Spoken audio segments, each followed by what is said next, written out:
Husband whipped his wife because she couldn't have children, until a rancher with 4 kids saved her. She didn't scream when the whip struck her back. She didn't beg. She just knelt in the dust, arms wrapped around a belly that had long stopped hoping for life. Everyone else turned away. Everyone except a boy barely old enough to ride a horse, and the stranger who followed him. This isn't just another story about the Wild West. It's about a woman who was punished not for what she did, but for what she couldn't give. It's about a man who didn't come to rescue her, but simply stood still, long enough for her to choose herself. And it's about the quiet kind of love, the kind that never asks for anything back but changes everything. In this tale, you'll witness cruelty without reason, kindness without condition, and a family built not by blood, but by grace. And somewhere in the middle of it all, a woman who learns that even barren land can bloom again. Comment below which part of her journey stirred you most. And if you find solace in stories like this, don't forget to like and subscribe to Heart-Stirring. She didn't scream. When the leather tore through her skin, when the dust clung to her sweat, when the heat of the noonday sun burned the bruises into permanence, Miriam said nothing. She just knelt in the yard, her dress torn, her fingers clutching her stomach like something inside still needed protecting, even if there was nothing left to guard. There was no one left to speak for her. The neighbors had grown used to the sounds, or rather the lack of them. After all, how loud can a woman be when she's been taught that silence is survival? Barrett called it discipline. He blamed the emptiness of their home on her, as if motherhood were something owed, something a woman could force into existence if she just tried harder. She didn't bleed from rebellion. She bled from failure. At least that's what they all told her. But on that day, someone stayed. A boy, no older than 10, stopped at the fence and watched. Not with horror, not even confusion, but with the kind of stillness that unsettles grown men. And behind him came the slow, steady steps of a stranger. A man built like the land, weathered, quiet, not looking to save anyone. He didn't raise his voice or threaten. He looked at her, not at her injuries, not at her shame, but at her. "If she needs a place to stay," he said, his voice low like thunder just past the hills, "I've got one." Not a rescue, not a demand, just an offering. And for the first time in a very long time, someone gave her a choice. The wind carried the dust in slow spirals across the dry yard, settling like memory on Miriam's skin. She was on her knees again. The earth beneath her was cracked, the same way her voice had once cracked years ago, before she learned that silence hurt less. Her dress clung to her body, soaked in sweat and shame. The welt across her back was fresh but not new. Nothing about this was new. She didn't cry out, didn't flinch, just lowered her head and wrapped her arms around her middle, cradling the empty space as if loss could be held like a child. Barrett stood above her, whip in hand, breathing as steady as a man chopping firewood. There was no rage in him any more, only ritual. She had failed to give him children. In his eyes, that was betrayal enough. Her punishment was not for rebellion, but for a womb that never bloomed. And still, no one came. No one knocked on the door. No one asked if she was all right. The townsfolk had learned to turn their heads the same way they turned away from old horses or broken fences. things too damaged to fix. But this time someone watched, a boy, barely tall enough to reach the fence, but there he was still staring. He didn't shout, didn't run for help. Just stood there, his small hands gripping the top rail, his eyes never leaving the woman in the dust. And from behind him, footsteps, measured, unhurried, approached. The boy didn't move. He just shifted slightly, as if making room for someone else to see. The man who stepped beside him didn't ask questions. He didn't draw a weapon or raise his voice. He looked once at Barrett, once at the whip, and then he looked at Miriam. Really looked. It wasn't pity in his eyes, nor was it disgust. It was something quieter, something older. Recognition, maybe, like he'd seen this before. Maybe in someone else, maybe in himself. Barrett muttered something about a man's right, about obedience, but the stranger didn't answer. His gaze never left Miriam, and in that stillness something cracked, not her bones, not the silence, but the weight of being unseen. She shifted, barely, just enough to meet his eyes, and though no one spoke it aloud, that was the moment the story changed. Not when the whip cracked, not when the stranger stepped in. Barrett's voice cut through the tension like a rusted blade. "She's mine," he growled, as if he were defending property instead of justifying violence. The man beside the boy didn't flinch. He didn't draw a gun, didn't puff his chest or make a threat. He simply looked back, calm and quiet, like a tree that had weathered too many storms to be impressed by thunder. "She's not yours," the man said. His voice wasn't loud, but it landed heavy. "She's not anyone's." Barrett took a step forward. The boy moved closer to the stranger, like he knew exactly where safety lived. And the man, still rooted, asked the question no one had ever asked out loud in that house. "What's your name?" Miriam blinked. She didn't answer, not because she couldn't speak, but because the question felt foreign. Not "what are you doing?" or "why didn't you obey?" but something simpler, gentler. Her lips moved, soundless at first. "Miriam." The man nodded like he'd just been given a map. "Miriam, I'm Thorn." He didn't say, "Come with me." He didn't reach for her. He just stood there, letting her name settle in the air like dust before rain. Barrett sneered.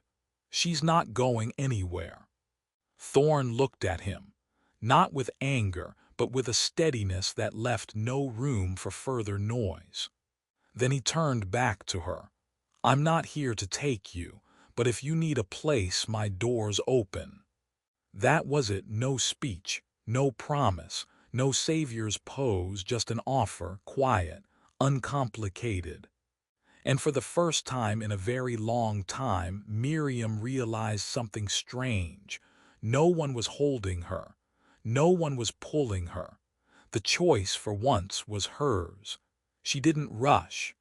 She stood slowly, like someone learning to balance again. Dust fell from her shoulders. The pain still burned, but something underneath it, something small and stubborn, stirred.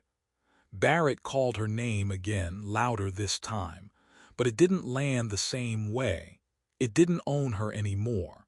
She walked, not to escape, not to be rescued, but because someone had asked her name and waited for the answer.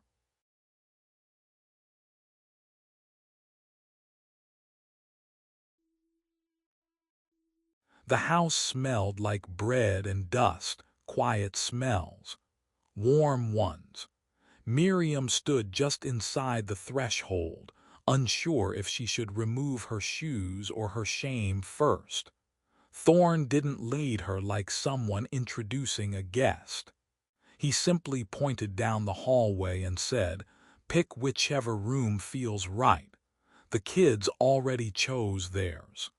Then he disappeared into the kitchen, as if her being there wasn't something fragile or strange, as if it was just normal. She walked past worn floorboards, a coat rack made from a tree branch, and a child's drawing tacked to the wall. The house wasn't large, but it breathed, each creak in the floor a whisper that this place had known footsteps, arguments, lullabies.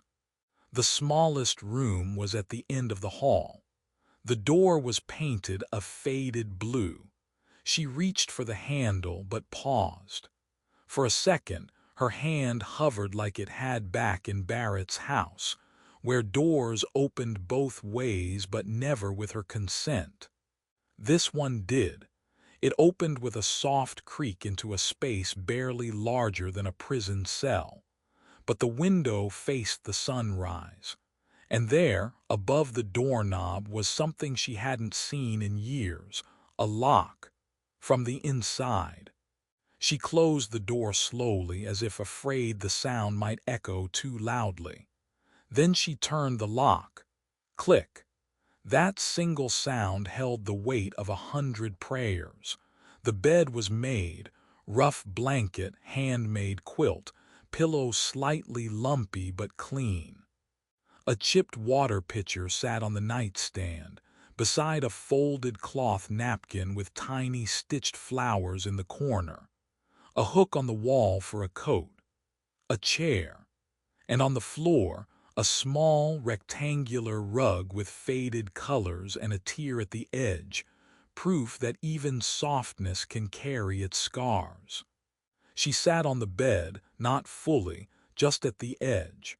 Her hands rested in her lap, but her shoulders didn't drop. Her spine stayed straight. Years of sleeping in fight or flight had taught her that lying down was an invitation for the wrong kind of touch. And yet no voice barked her name. No heavy footsteps approached. No fists knocked at the door demanding to know what she thought she was doing. Silence. Not the silence of punishment. Not the kind that stretches between screams. This was different. From the hallway she heard faint sounds, Thorn humming while chopping wood outside, a child reading aloud, the thud of boots tossed onto the floor. No one said her name. No one checked on her. No one asked her to work. And that strangely unsettled her most of all, because safety for Miriam had never been quiet. It had been vigilance, readiness, watching for the flicker in someone's eye that meant a storm was coming.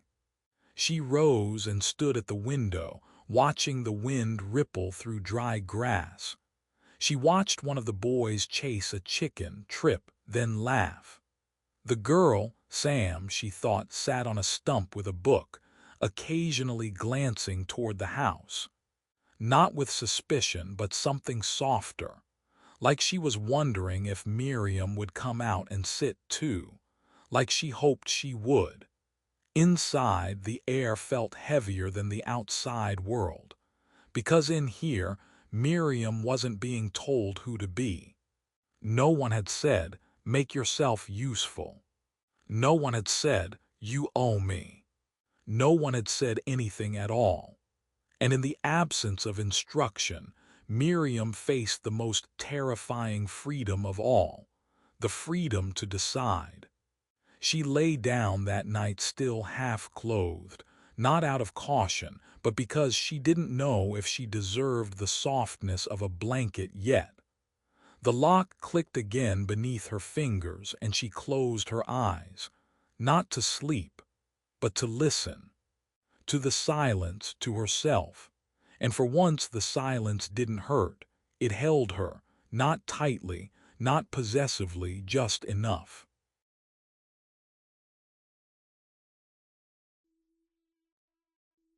The first time they set a place for her at the table, Miriam didn't sit. She stood near the doorway, hands folded too tight, eyes darting between the steaming bowls and the three children already reaching for bread. Her body leaned back just slightly, as if prepared to be told she was in the way. No one said anything. Sam, the oldest, simply pulled out the chair across from her, then returned to her seat. Thorne passed the vegetables without fanfare. The boys argued over who got the end piece of bread. It was a Tuesday, or maybe it wasn't, but it felt ordinary, like she'd walked into a life already in progress. She sat slowly, unsure what to do with her hands when they weren't holding a pot or scrubbing a pan. The food wasn't fancy, just stew and cornbread. But when the first spoonful hit her tongue, something in her chest tightened. Not because it was particularly good, but because no one expected her to earn it. Halfway through the meal, the younger boy, Ben, knocked over a glass, sending milk spilling across the table. He froze, face pale, eyes wide. Miriam moved before she could think, her hand shooting out to grab the glass, the other reaching for a rag. Her body had memorized this dance. Accidents meant noise, meant fists, meant clean it fast or pay for it later. But no one yelled. No one moved, really, except Thorne, who stood slowly, grabbed another towel and began to mop up the mess beside her. Ben looked guilty but not scared. Sam rolled her eyes like brothers were an eternal burden. It was all normal. Miriam returned to her seat, unsure what had just happened. Her heartbeat took longer to slow than it should have. That night, she stayed awake longer than usual, sitting near the window of her room, staring out into the dark yard. The porch light flickered. Somewhere an owl called. Her hand still tingled from the reflex. The next morning, while feeding the chickens, she heard a scream. High, sharp, too close. One of the boys, Eli, had tried to leap from the hayloft and landed wrong. His leg was twisted unnaturally, and his eyes were wild with pain. Miriam didn't wait.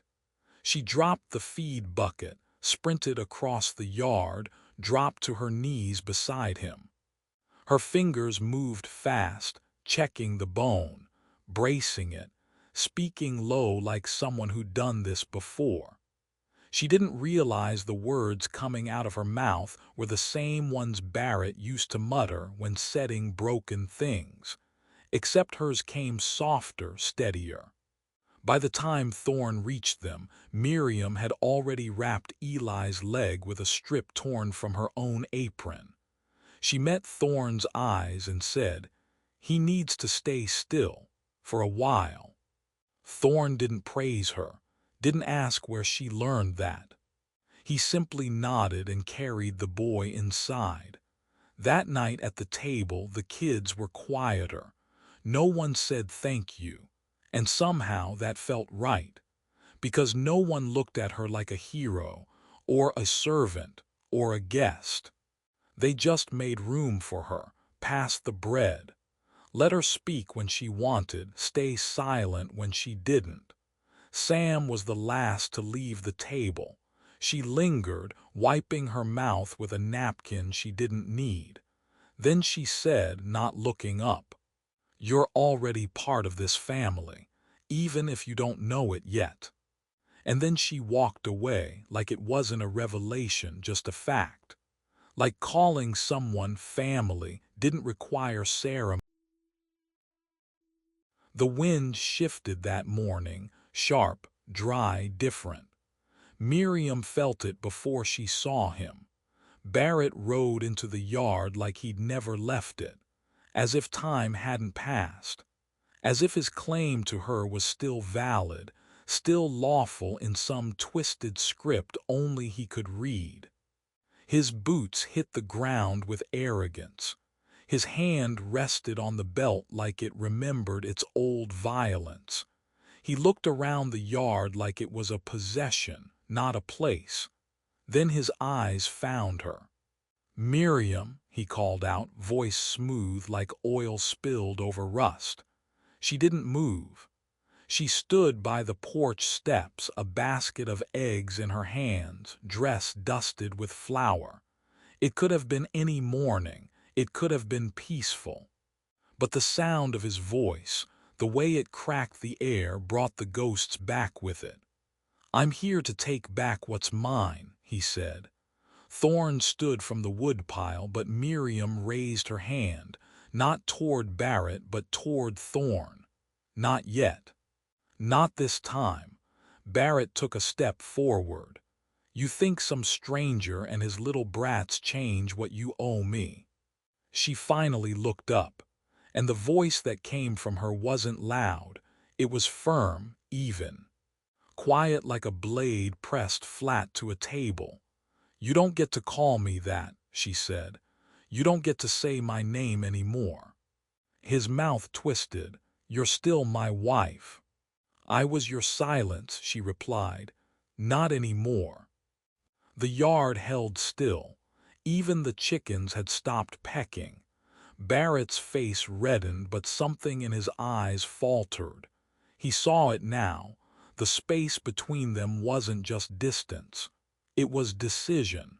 Miriam didn't back away. She didn't scream or shake or look to Thorn for help.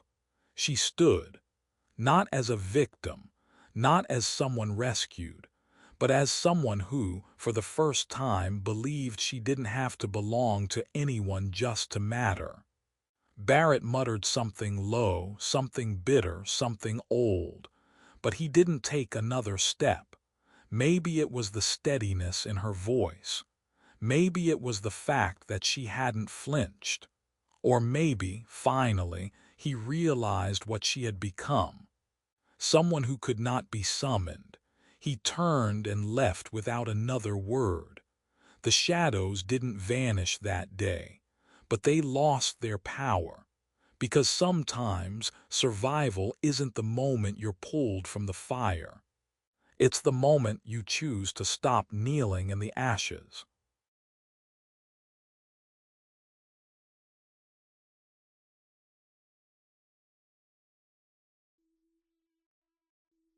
It started in quiet hours, before the sun had fully risen, before the kids had even begun to stir. Miriam would wake to the sound of thorn splitting wood outside, the low rhythm steady as breath. It wasn't a demand, not a message for her to hurry, just life moving forward. And somehow that invitation, unspoken and unforced, was what drew her from bed each morning. She started helping without being asked. Not because it was expected, but because her hands felt less heavy when they were doing something.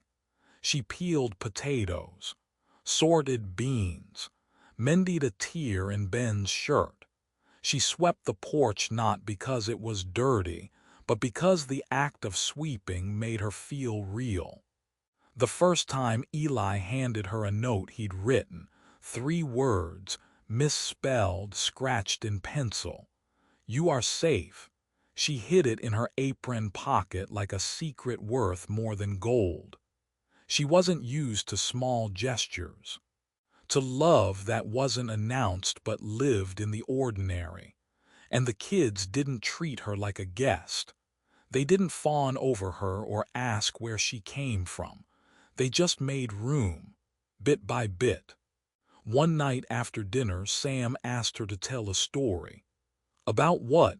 Miriam asked, caught off guard. "Anything," Sam shrugged. "Maybe something that's not sad." Miriam paused. Most of her stories were sad. They weren't meant to be, but life hadn't left her with much else.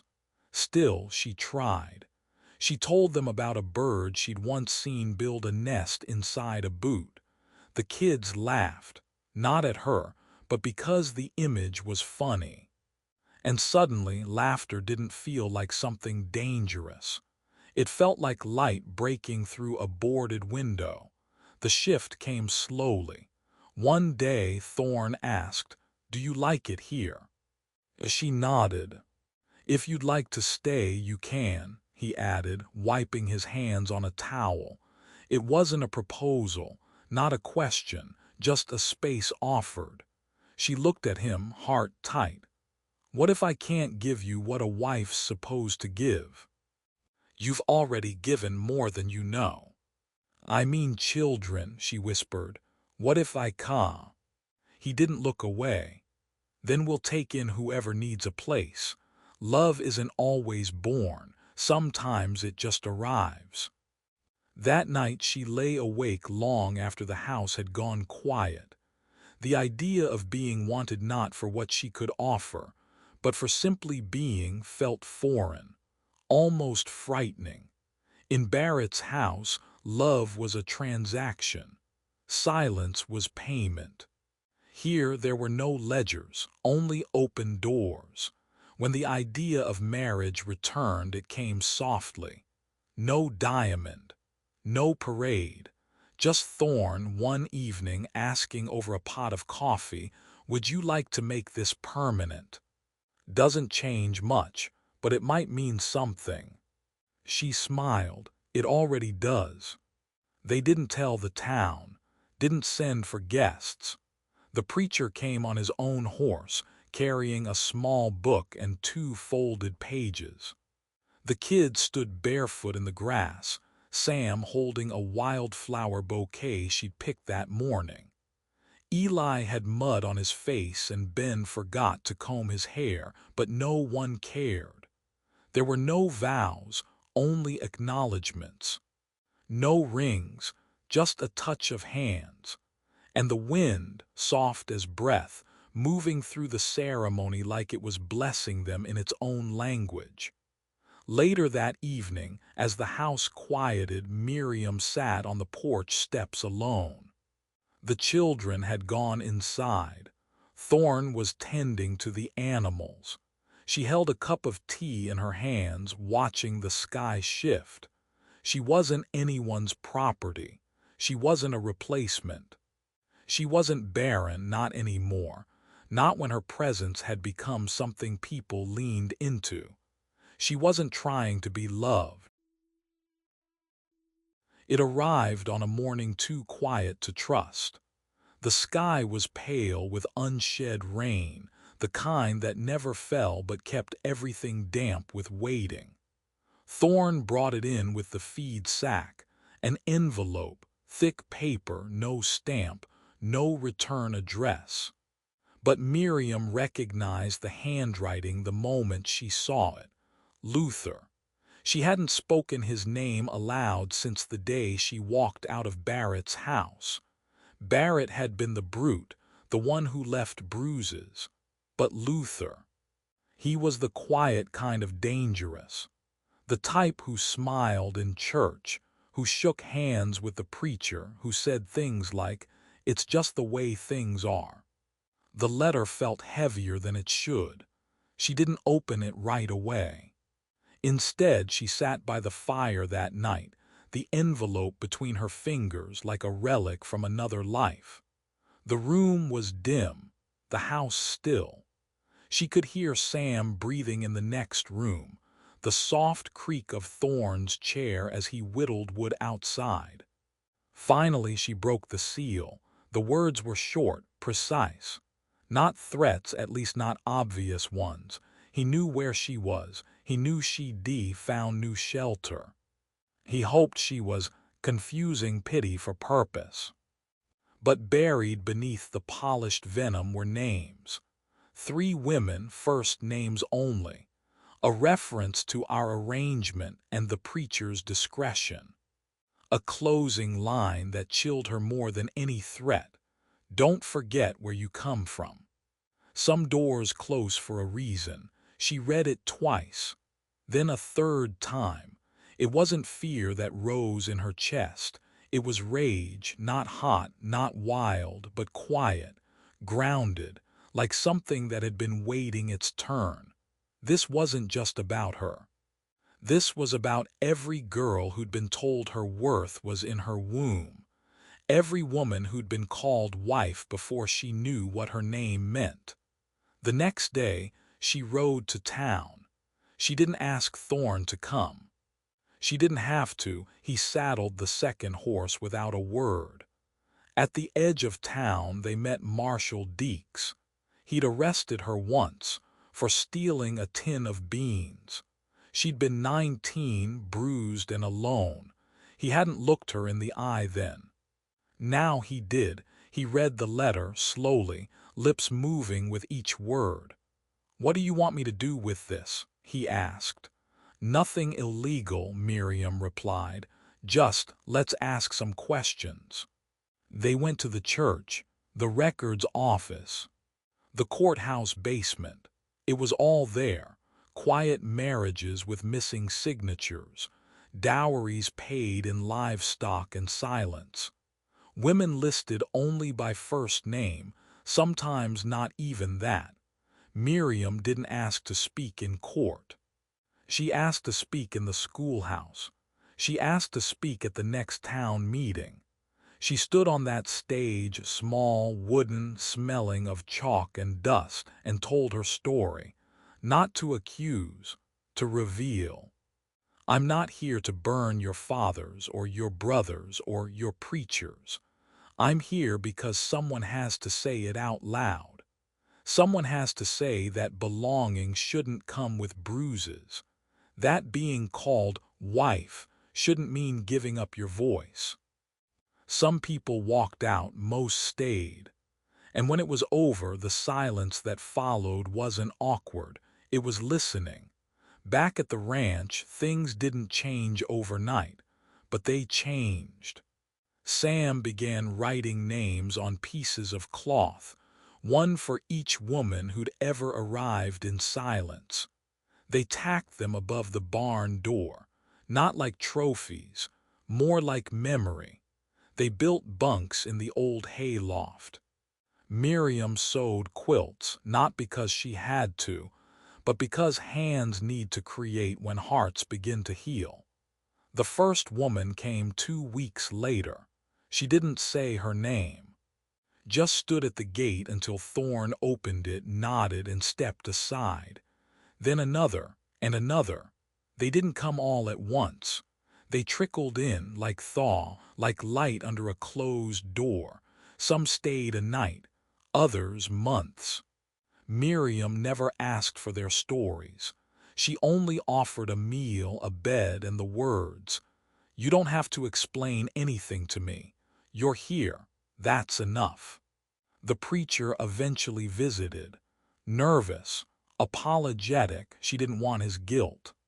She wanted his signature on new papers that gave women names, rights, choices. And he gave it. One night, after the lanterns had dimmed and the children were asleep, Miriam sat alone in the barn. She touched the edge of one of the name cloths. Not her own, a girl named Ruth. And she whispered, "You get to leave when you're ready. But if you stay, you're not broken, you're beginning." It arrived on a morning too quiet to trust. The sky was pale with unshed rain, the kind that never fell but kept everything damp with waiting. Thorn brought it in with the feed sack, an envelope, thick paper, no stamp, no return address. But Miriam recognized the handwriting the moment she saw it. Luther. She hadn't spoken his name aloud since the day she walked out of Barrett's house. Barrett had been the brute, the one who left bruises. But Luther, he was the quiet kind of dangerous.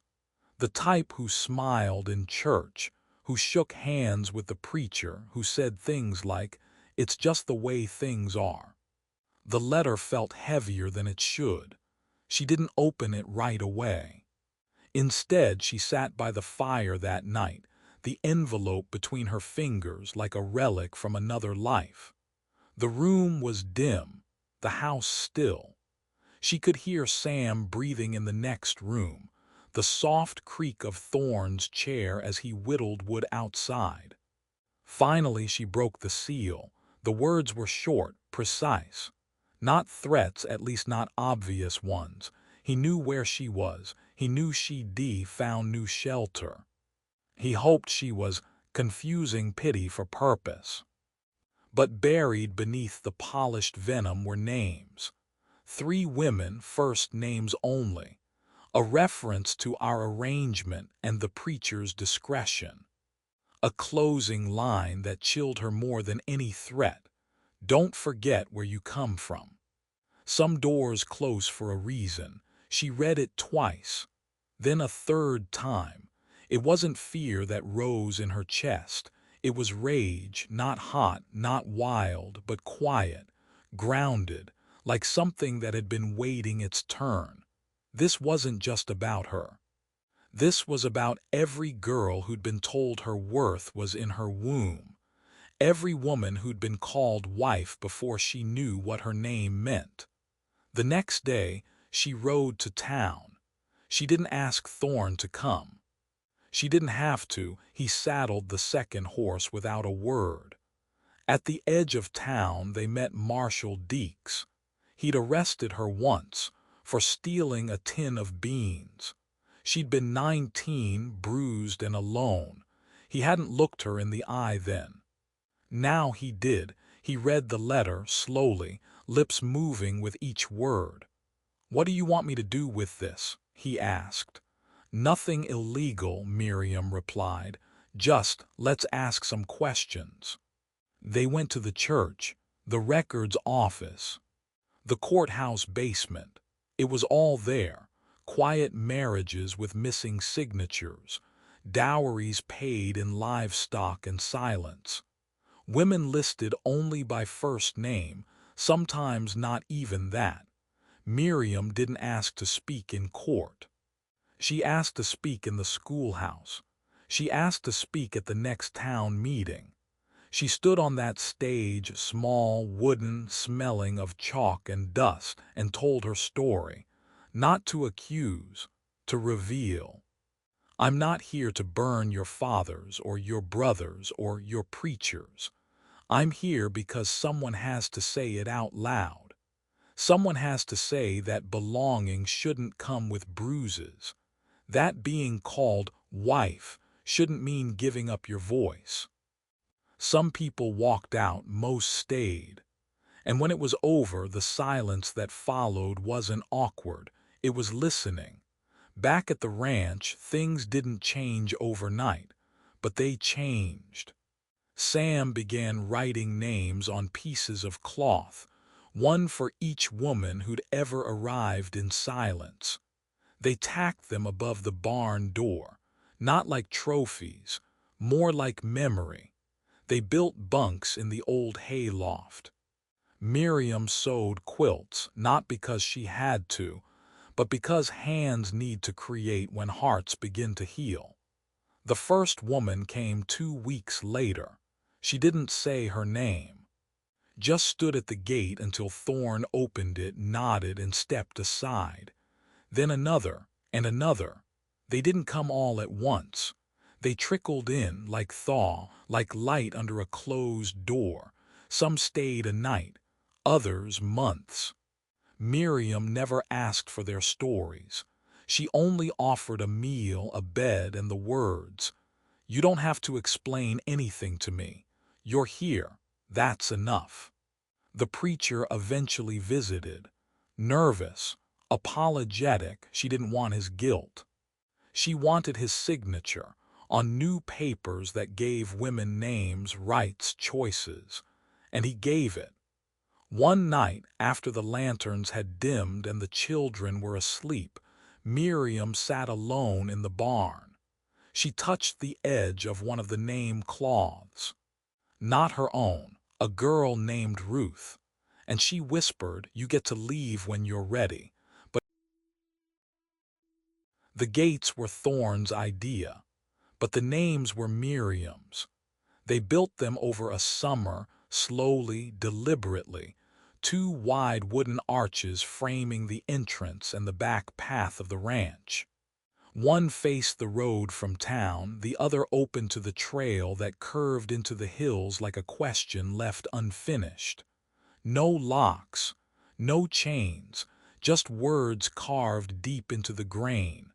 The front gate read, "Freedom." The back, "Love." Some of the women asked why both were needed. Miriam only smiled. Some need to know they can leave. Others need to know they can stay. Most of us, we need both. It wasn't just metaphor. It was a map.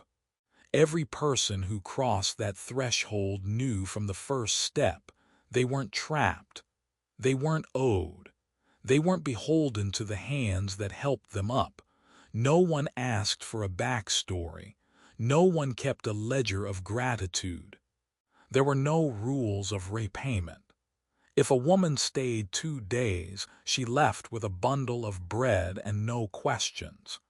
If she stayed 2 years, she built a bed, planted a tree, and named the goats. Either way, the gates remained open behind her. That was the covenant, not law, not promise, but space. Miriam became known not for sermons or strength, but for presence. She didn't lead meetings or write manifestos. She showed how to hang laundry so it didn't chafe in wind, how to heat water just right for aching joints, how to say, "I see you," without ever speaking. She didn't ask women to be brave. She waited for them to remember they already were. Sometimes in the quiet dusk, she'd walk from one gate to the other, not to patrol but to reflect. Her fingers grazed the carved letters each time, as if checking a pulse, as if reminding herself what she'd once needed so badly: the right to choose. And now she was the keeper of that right, not its enforcer, just its guardian. The children understood, too. They called the gates the beginning and the staying. Hope, now older, once asked her, "What if someone walks in but doesn't know which way they're going yet?" Miriam knelt beside her. "Then we walk with them, until they do." Not every woman found peace here. Some left still raw. But all left whole.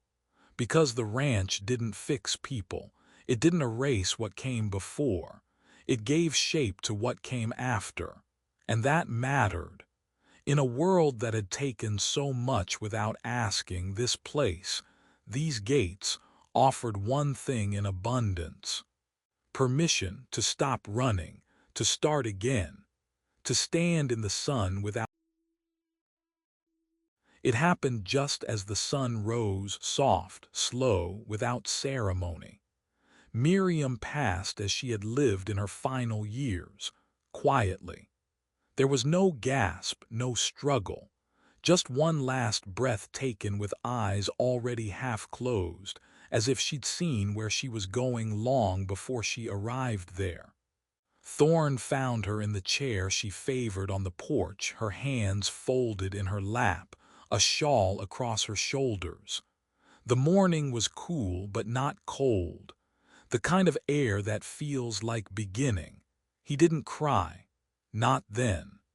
He sat beside her, listened to the wind, watched the trees move.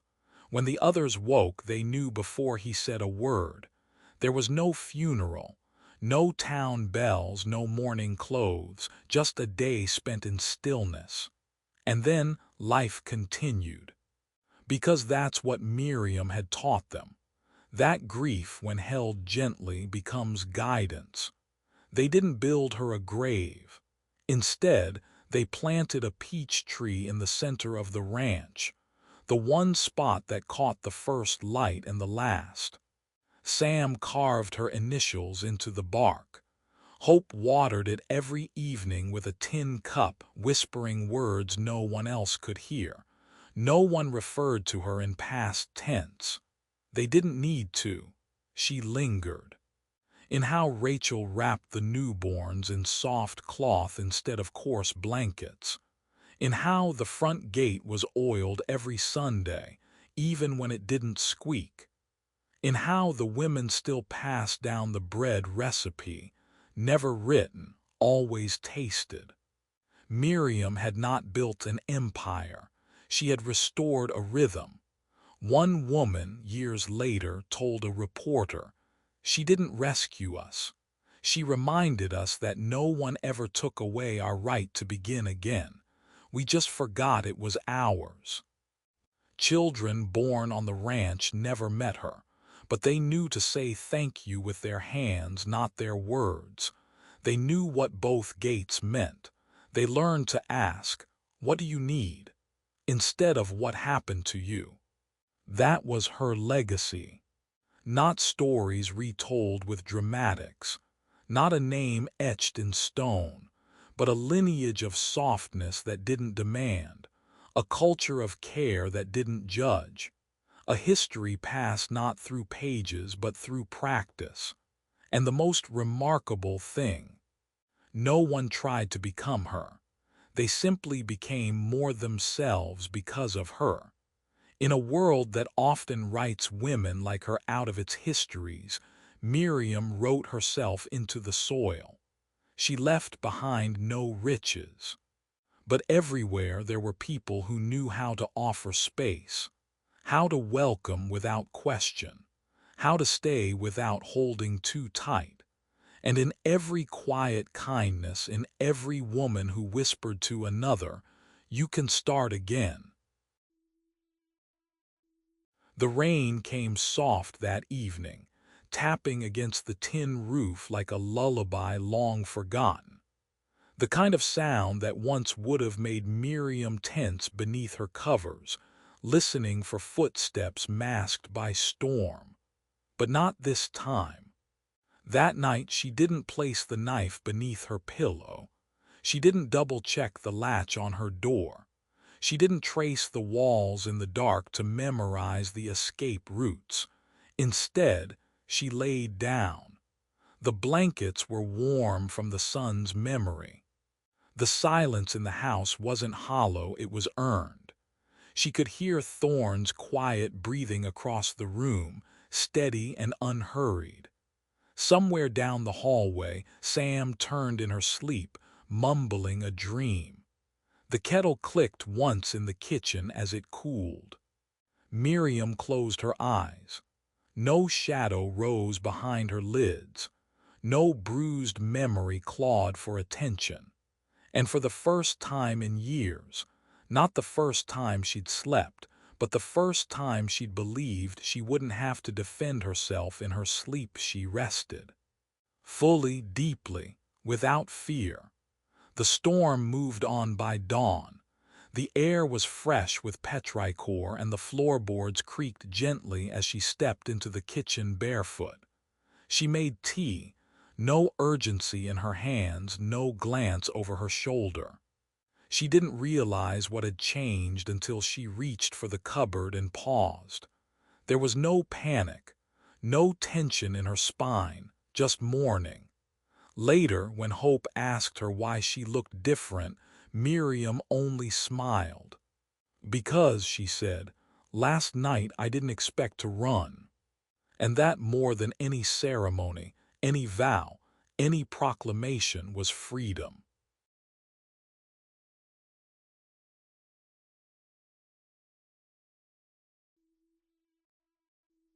They found the wooden box tucked beneath a loose floorboard in Miriam's room.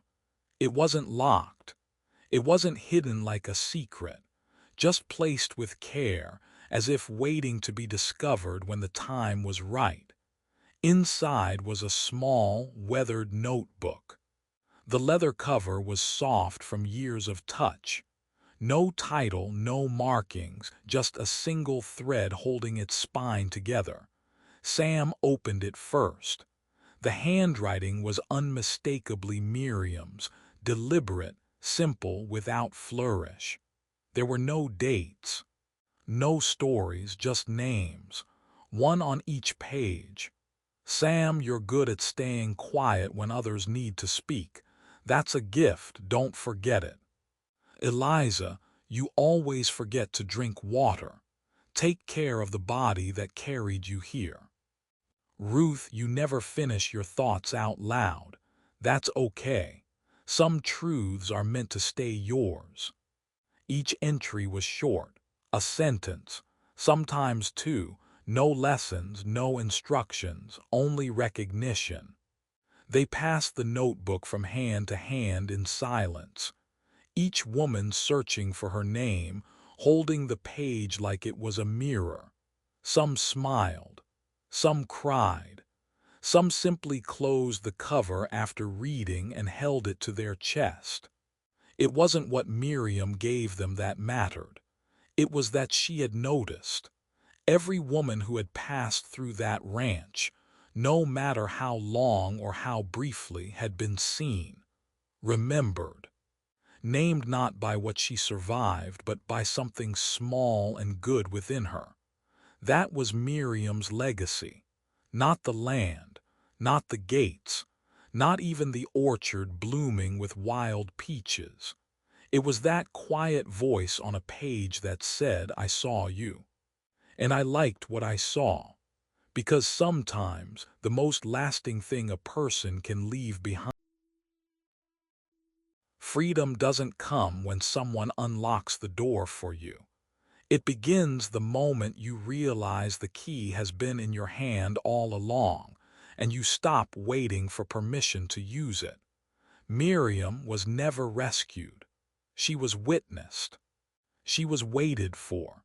She was offered a place, not as a favor but as a mirror, until she could see herself clearly enough to choose. No one gave her value. They simply stayed long enough for her to remember she already had it. And when she did, she didn't just walk through the gate. She built gates for others, because love, real love, isn't about who chooses you. It's about having the courage to choose yourself back. So maybe the better question is, who saved her? Maybe it's, who stayed long enough until she believed she was worth saving? And who, in your life, is still